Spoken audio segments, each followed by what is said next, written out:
Hey, welcome to CryptoCoach365. It's day 65. So, just finished packing to get ready for my trip to Paris. We'll be leaving in a bit. Staying there for about 8 days through my timeshare resort. Since it's it's gonna would have cost me about the same if I would have paid for a hotel and all the other accommodations. But now I get to stay through the resorts thanks to this timeshare and things. Since timeshare can be owned by LLCs and corporations, all the payments are pretty much by tax deductible expenses. So just kind of a way for me to save taxes, I guess. But anyway, a bit of economics lesson I wanted to quickly cover. Inflation versus deflation. So for those who don't know, inflation is when you have more and more of this currency get created all the time, and as with any supply demand, if there's more of a supply of something, there's not, and the demand is fixed due to competition of a lot of this stuff being available, people are willing to pay less and less and less for it. So that's the same way with currencies, where when government currencies get inflated, in other words, more and more of the money gets printed, the value of each dollar or euro or wherever you're at ends up going down. So we actually get to see this over the course of many years. You probably see prices of stuff go up. Like a long time ago, you used to pay like $1 for gas. Now it's a lot more. Or you might have paid like 10 cents for a stick of gum. Now it's closer to 50, and so on. So Bitcoin is a deflationary currency in that, it's currently inflationary because there's more of it being printed every day with every block. But over the long term, the total amount of Bitcoin is going to be fixed at 21 million. But at the same time, Bitcoin will be kind of lost due to like people forgetting their keys, or due to bugs, or just basically the amount of demand for Bitcoin will be greatly outstripping the amount of supply, and that's actually why the price has been going up. There's only a certain fixed amount of Bitcoin, while the price of it is, while the demand for it has been tremendous. Millions of people have been buying it up, and as a result, the price has been going up. So over the long term, Bitcoin is expected to go up in value pretty much forever, whereas dollars and other government currency, they're designed to have inflation, so they'll always be printing more, so they're designed to go down in value. But the thing I wanted to touch on are some of the kind of the negative aspects of inflation. So generally, if you go to study economics in college or in school someplace, they usually talk about deflationary spiral and how deflation is bad, and at the same time pump up how deflation is good because it incentivizes or motivates people to go out and spend money because it's worth more right now than it will later. Unfortunately, that's kind of the general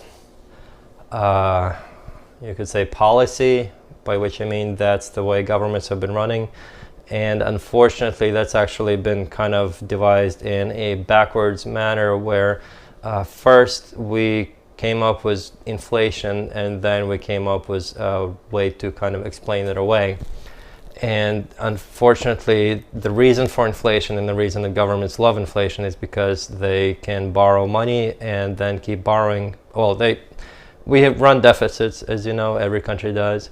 Every country has a lot of programs and a lot of social policies and other things, and they spend more money than they actually bring in tax revenue. So what they do is they borrow that money, and then as they create and print more money to pay that off, to basically inflate that away. What doesn't really get covered much are the side effects of inflation for just general population, I guess. There's a lot of kind of complicated financial math that I'm not going to go into, but in short, what happens is if you have money that is being inflated, in other words, that money is worth more right now than it is later, as with inflation, your money will be worth less later because it'll be inflated away.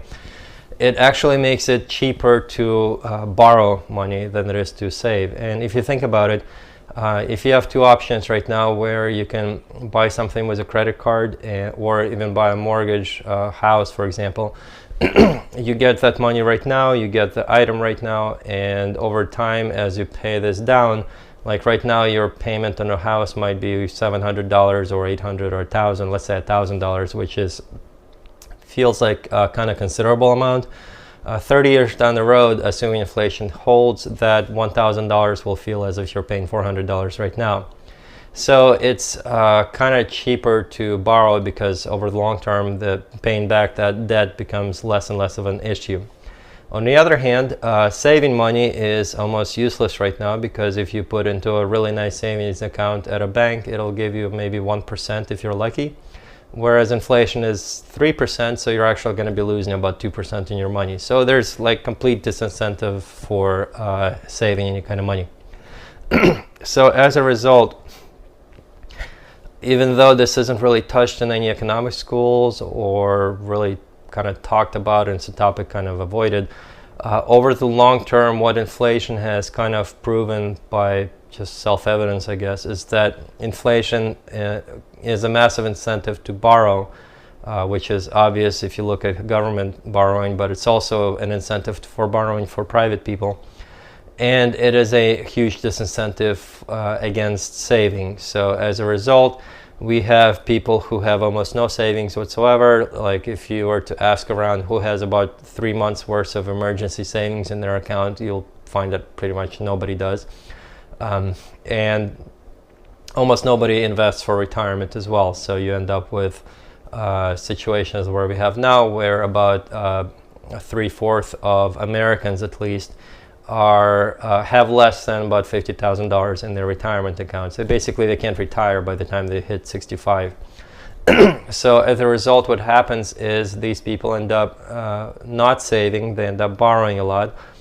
Then when they get to a point where they can't work anymore, since they have no savings, they are dependent on government to provide them with pensions, Social Security, subsistence stuff. Basically, they're completely dependent on government.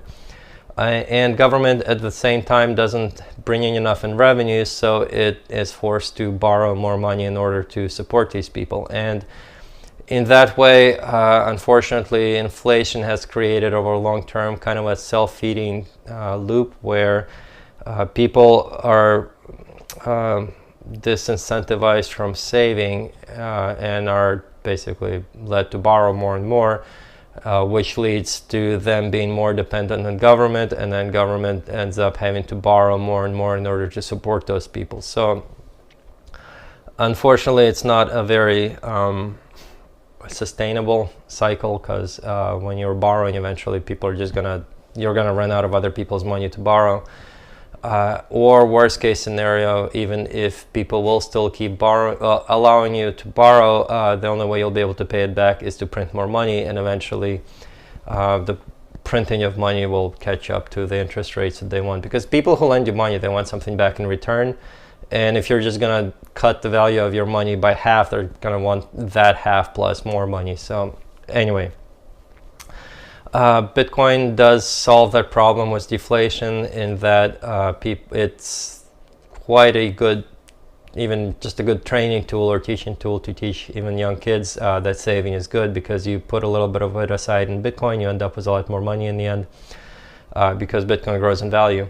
That doesn't necessarily mean that people will stop buying stuff, because like since I moved all my money to Bitcoin, I have no choice but to use Bitcoin to buy stuff. I can't put off like eating or paying bills or even just enjoying my life until later, because Bitcoin might go up in value. I want to spend money. I want to enjoy life. So that's kind of one of those things that, as I mentioned, is not really taught, I guess, in school, because it's against the policy that society generally, or at least government generally, wants you to follow. But that's kind of what inflation does, and why deflation is a good thing. But anyway, I'm gonna pack up and head over to the airport, and then when I talk to you tomorrow, it will be from Paris, I guess. So anyway, talk to you guys tomorrow. Bye.